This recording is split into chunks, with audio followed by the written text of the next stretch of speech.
ni tu in tai del king emo pio e delopi ali alam sugliai liai ei ko in kayopi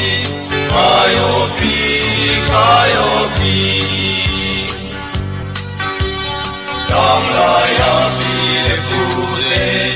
wan so ki sil ate meu lui ku lamma hi deki likat kona so lai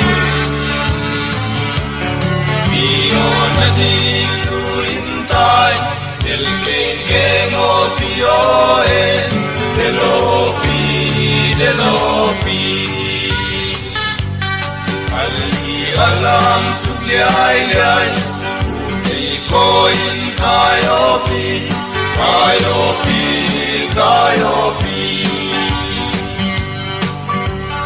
nau pang te ki silain api umwan sopa ati lau kalindui ani kana tai mahima dio dani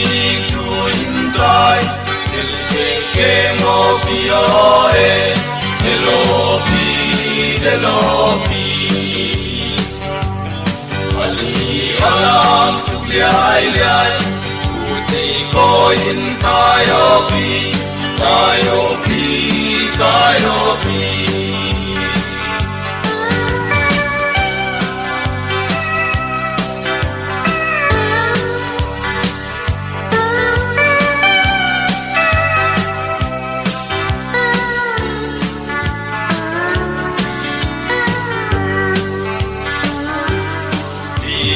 Dani tu in tai del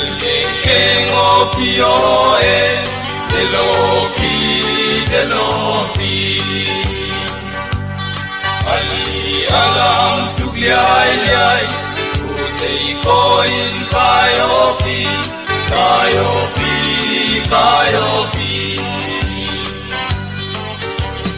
yai tang kum lui ta tu ni dong in kham nang ve ki hol lim nang sai la noi oi hang sai lan tu ni dong pio dani tu in tai del ke mo pio e delopi ali alam sugliai liai utei ko in kayopi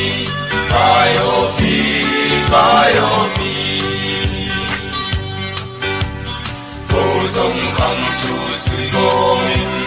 kham chu aman lo ding chi wa sai la kai ki long lua o yung sai lan tu ni dong mio dani tu in tai del ke ngo pio e delopi ali alam sugliai liai utei ko in kayopi